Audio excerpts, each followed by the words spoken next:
Guys, Maharashtra में एक इलाका आता है जिसका नाम है कोंकण। एंड गाइस, ये जो कोंकण इलाका है ये बहुत ही ज़्यादा प्रिटी है, बहुत ज़्यादा खूबसूरत इलाका है। यहाँ के माउंटेन्स खूबसूरत है, यहाँ के जो नेचर आपको देखने मिलता है खूबसूरत है, जो यहाँ पे झरने हैं, वाटरफॉल्स है, वो यहाँ पे इतने खूबसूरत है। लेकिन यहाँ की जो हॉरर स्टोरीज है ना गाइस, वो सबसे ज़्यादा खौफनाक है। आपने कभी ज़िंदगी में नहीं सुना होगा ऐसी खौफनाक कहानियाँ जो कि इस कोंकण इलाके में बेस्ड है। लाइक हम लोग बचपन से ये सुनते हैं कि राजस्थान में है, भानगढ़ फोर्ट में है, कुलधारा विलेज में है, या फिर गुजरात का डुमस बीच हो गया। लेकिन महाराष्ट्र के कोंकण इलाके जैसी खौफनाक कहानी आपने सीरियसली नहीं सुनी होगी। यहाँ पे ना ही सिर्फ भूत प्रेतों की कहानियाँ आती, पंचतंत्रों की कहानियाँ तो यहाँ पे लाइक ऐसी है नहीं, सारी कहानी एकदम रियल होती है यहाँ पे। लेकिन जो काले जादू की कहानी है ना, वो यहाँ पे सबसे ज़्यादा खतरनाक होती है। एंड गाइस, ऐसी ही एक कहानी है भूत प्रेत की, जो कि यहाँ पे बहुत ही ज़्यादा फेमस है। एंड गाइस, मुझे ऐसा लगता है कि ये पूरे कोंकण इलाके का one of the most haunted stories में से एक है, one of the most horror stories literally. ये कहानी एक गांव के बारे में है जहाँ पे शहर से एक लड़की गई थी, एंड उसके साथ यहाँ पे ऐसे ऐसे दर्दनाक खौफनाक हादसे हुए कि वो दोबारा इस गांव में मुड़कर भी कभी नहीं देखी। क्या हुआ था उसके साथ, वो सब आपको आगे पता चलेगा। बताया जाता है कि यहाँ पे एक आत्मा रहती है जो कि इतने ज़्यादा गुस्से में है, इतनी ज़्यादा आग बबूली है कि वो किसी की भी जान लेने के लिए एक पैर पे खड़ी है। क्या हुआ था उसके साथ, ये गुस्सा किस बात का है, वो सब पता चलेगा आपको आगे इस वीडियो में।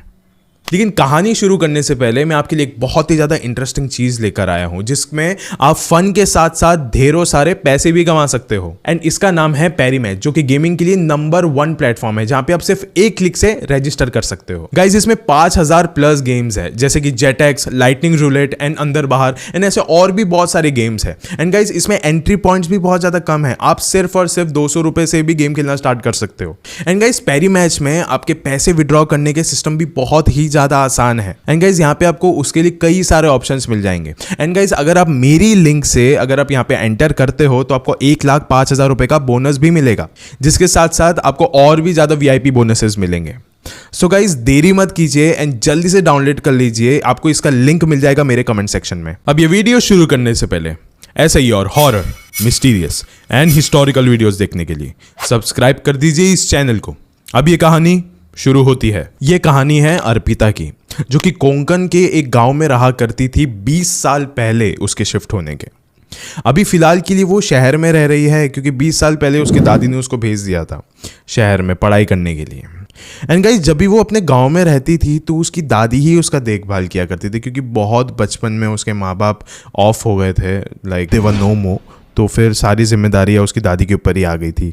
लेकिन उनको अभी ऐसा लग रहा था कि गांव में एक इंसान कितना ही ज़्यादा आगे बढ़ पाएगा, तो उसे शहर भेज दिया था।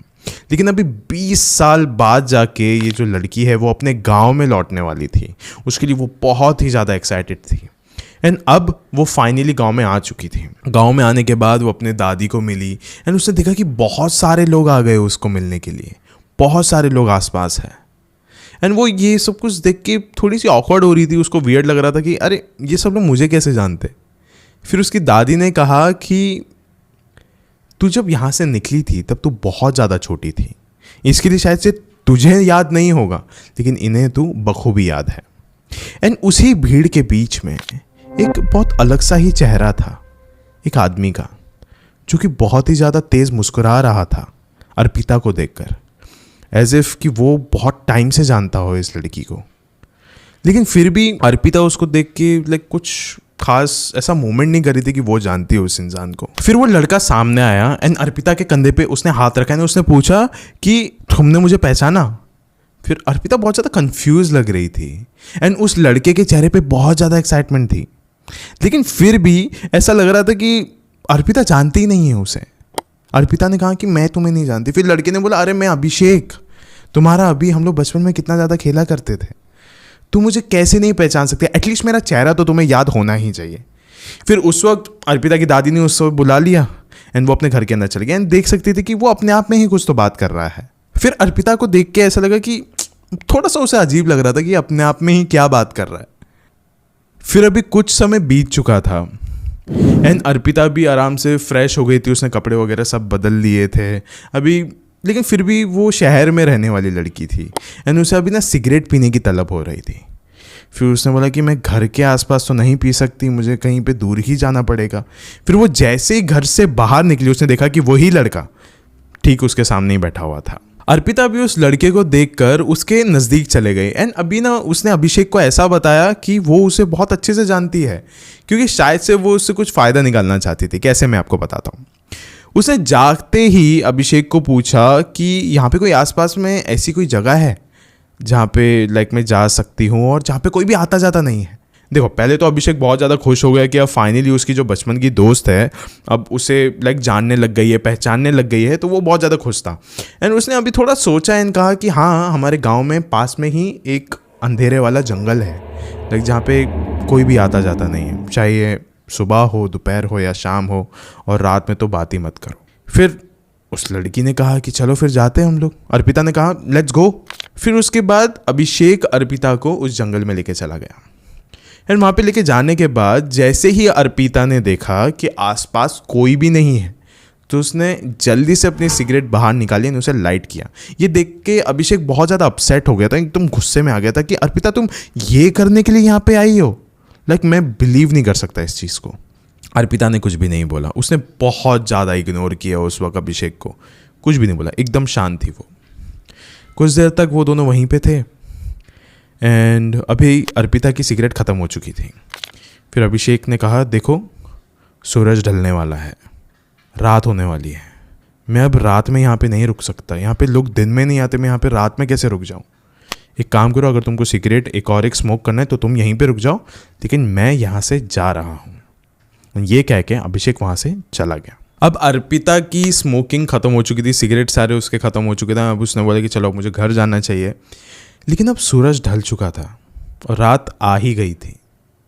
वो वहाँ से निकलने लगी थी उस जंगल से बाहर एंड उसने उसी वक्त देखा कि कहीं तो आसपास से सिगरेट की बू आ रही है, स्मेल आ रही है।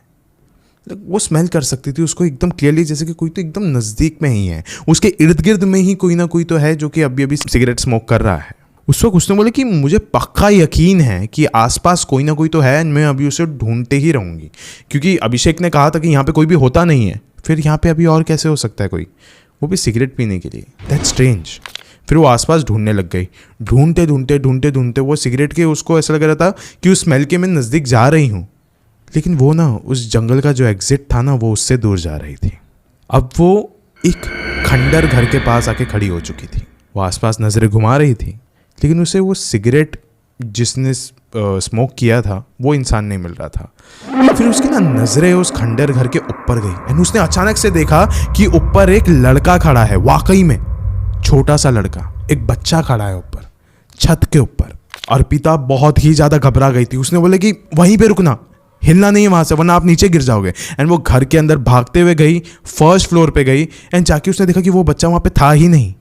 उसने नीचे नज़र घुमाई एंड देखा तो वो बच्चा नीचे ही पड़ा हुआ था, वो बच्चा नीचे गिर चुका था। अर्पिता भागते हुए नीचे गई, उसने उसको उठाया एंड अब उस लड़के ने अपनी आंखें खोल के अर्पिता की तरफ देखा। अब उस बच्चे ने कहा कि जब बचपन में तुमने मेरी जान नहीं बचाई तो अब क्यों बचा रही हो। ये सब कुछ सुन के अर्पिता के पैरों तले ज़मीन खिसक चुकी थी, उसे कुछ भी समझ में नहीं आ रहा था। फिर उसकी नज़रें वापस से उस छत की ओर गई और उसने देखा कि वहाँ पे अर्पिता ही खड़ी थी।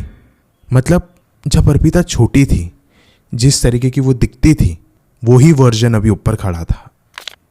अर्पिता सोच रही थी कि मैं तो यहीं पे हूँ एंड ये लड़की मेरी जैसे कैसे दिख सकती है, ये सब कुछ क्या हो रहा है। देखते ही देखते वो कुछ कर ना सकी, लेकिन वो लड़की का पैर फिसल गया एंड वो भी नीचे आके गिर गई। जैसे ही वो लड़की नीचे गिरी, अर्पिता को एक फ्लैशबैक आया एकदम झटके से कि मतलब शायद से मैं यहाँ पे नीचे गिरी थी, मेरे सर पे जो चोट आई थी इसके वजह से मुझे कुछ भी याद नहीं है, मैं किसी की शक्ल नहीं पहचान पा रही हूँ, ये सब कुछ मेरे साथ क्या हुआ था इतने सालों पहले मैं वो नहीं पहचान पा रही हूँ। फिर उसकी नज़रें थोड़ा साइड में गई तो उसने देखा कि कोई तो इंसान चलते हुए आ रहा है। ये कोई और नहीं, ये अभिषेक था।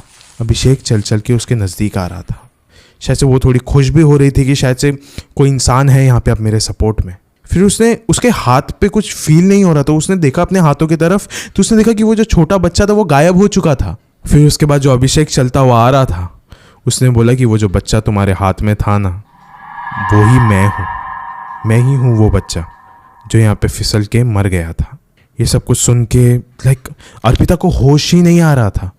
उसको ऐसा लग रहा था पता नहीं क्या हो रहा है ये मेरे साथ। फिर अभिषेक ने एक बात कही कि इस जंगल में कोई क्यों नहीं आता है तुम्हें पता है? इस जंगल में मैं रहता हूँ, ये मेरा जंगल है। इस जंगल में मेरी आत्माएं भटकती है। हर कोई गांव का सदस्य ये बात जानता है। इसके लिए ना मैं किसी को यहाँ पे सुबह में आने देता हूँ, ना दोपहर में, ना शाम में, और रात को तो ये मेरा ही इलाका है। एंड जब यहाँ पे कोई भी नहीं आता था तो मुझे कुछ ऐसा महसूस नहीं होता था, लेकिन तुम नहीं आती थी उसका दुख होता था। लेकिन आज 20 साल बाद जिसका मुझे सबसे ज़्यादा इंतज़ार था वो आज मेरे सामने खड़ी है। अर्पिता अभी काफ़ी ज़्यादा डर चुकी थी। वो कांप उठ रही थी बार बार।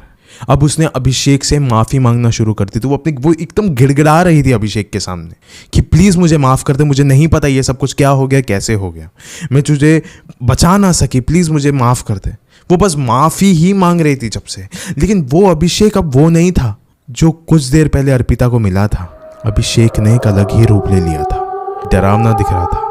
एंड अभी अर्पिता भी उसे देख के बहुत ज़्यादा घबरा रही थी, डर रही थी। उसे ऐसा लग रहा था कि ठीक उसके सामने उसकी ही मौत खड़ी है। अर्पिता वहाँ पे कैसे कैसे करके भागी, जंगल से बाहर निकली एंड भागते हुए दौड़ते हुए अपने दादी के घर पे जाके पहुँच गई। एंड वहाँ पे पहुँचने के बाद उसने अपनी दादी को सारी बातें बताई कि उसके साथ क्या क्या हुआ। लेकिन गाइस फिर भी उसकी दादी ने कुछ बोला नहीं। उसकी दादी एकदम शांत थी। अर्पिता अभी एकदम शॉक्ड हो चुकी थी कि मैंने इतना सब कुछ बोला है, इतना सब कुछ हुआ है मेरे साथ, और आप कुछ भी नहीं कह रहे हो। फिर उसकी दादी ने एक कहानी सुनाई कि जब तू काफ़ी देर तक नहीं मिल रही थी तो मैं तुझे ढूंढते ढूंढते उस जंगल में आ गई थी। एंड मैंने देखा था कि अभिषेक और तू नीचे पड़े हुए हैं, दोनों के सर से खून निकल रहा है। फिर मैं चाहती तो मैं दोनों को बचा सकती थी, लेकिन मैंने उस वक्त सिर्फ तुझे चूज़ किया, सिर्फ तुझे चुना, क्योंकि मुझे ऐसा लगा अगर मैं दोनों को बचा लेती तो ये सारा इल्ज़ाम तेरे ऊपर ही आता, तेरे ही ऊपर आता। फिर मैंने जल्दी से तुझे उठाया एंड वहाँ से लेके चले गई। अस्पताल में जाके तुझे दाखिल कराया, और जब तू थोड़ी सी ठीक होने लग गई तो उसी रात को मैं वापस आई इस जंगल में। एंड यहाँ पे आने के बाद मैंने अभिषेक को एक अधमरी हालत में यहीं पे दफना दिया। फिर उसके कुछ दिनों बाद मुझे ऐसा लग रहा था कि गाँव में थोड़ी तो हलचल है। अभी अभिषेक को भी ढूंढा जा रहा था हर जगह पे। मुझे ऐसा लग रहा था ये इल्ज़ाम वाकई में तेरे ऊपर आ ही जाएगा, क्योंकि उसके मौत के जिम्मेदार कोई और नहीं, हम दोनों ही थे। तो मैंने जल्द से जल्द, कुछ भी होने से पहले, तुझे इस गांव से निकाल के शहर में भेज दिया पढ़ने के लिए, ताकि तू सेफ रहे वहाँ पे। इन तुझे कभी गांव में भी नहीं आने दिया, मैं ही आती रही हमेशा शहर में। लेकिन जब तू 20 साल बाद इस गांव में आई तो मैं तेरे चेहरे के रंग से देख सकती थी कि तुझे भी अभिषेक दिख चुका है, क्योंकि वो सिर्फ तुझे नहीं दिखता, मुझे भी दिखता है। हर रात को आता है मेरे करीब, हर रात को मुझे खौफ से भर देता है, हर रात को मेरा दिल दहल उठता है, हर रात को डरती हूँ मैं, सोने से घबराती हूँ मैं। लेकिन मैं इसका कुछ कर नहीं सकती, क्योंकि कुछ भी हो जाए उसके मौत की जिम्मेदार तो मैं ही हूँ। फिर उसके बाद अर्पिता को बहुत ही ज़्यादा बुरा लग रहा था ये सब कुछ सुनने के बाद। ऐसा लग रहा था कि वो जो इतनी ज़्यादा खौफनाक चीज़ के बारे में भूल चुकी थी, अब वो उसे सब चीज़ें याद आ रहा है। लेकिन फिर भी उसको उसके करियर का लालच इतना ज़्यादा था कि उस वक्त भी उसने गाँव में किसी को कुछ भी नहीं बताया। एंड वो गांव छोड़ के निकल गई। एंड जाते वक्त ना वो अपनी गाड़ी से पीछे मुड़ के देख सकती थी तो वहाँ पे सब लोग तो खड़े ही थे, लेकिन उन सब के बीच में अभिषेक भी खड़ा था जो कि अपना हाथ हिला रहा था। गाइस, आज इस वीडियो के अंत में मैं आपसे बस इतना ही कहना चाहूँगा कि ऐसी बहुत सारी मौतें होती है जो कि सिर्फ और सिर्फ एक्सीडेंट के वजह से होती है। चाहे ऐसे समझ लीजिए कि एक गाड़ी को पीछे से किसी और गाड़ी ने टक्कर मार ली हो, एंड जिसमें वो जो करने वाला था उसकी कोई भी दोष नहीं है, वो तो सिर्फ एक सिचुएशन, सिर्फ एक हालत के तहत हुआ होगा।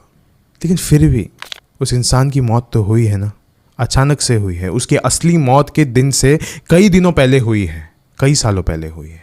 उसको उस चीज़ का गम होगा कि तूने ये गलती कैसे करी, तो इसी रीज़न के वजह से वो उसको ज़िंदगी भर तक हॉन्ट करते रहेगी। एंड यही एक आगाह करना चाहूँगा मैं आप लोग को, एक अलर्ट देना चाहूँगा कि कभी भी कुछ भी करते हो ना गाइस, सोच समझ के करिए, चौकन्ने हो के करिए, क्योंकि ऐसा हो सकता है कि आप कुछ आज करिए लेकिन उसका भुगतान आपको ज़िंदगी भर तक देना पड़े, हर रात को देना पड़े। तो इससे चौकन्ने रहिए। शुक्रिया।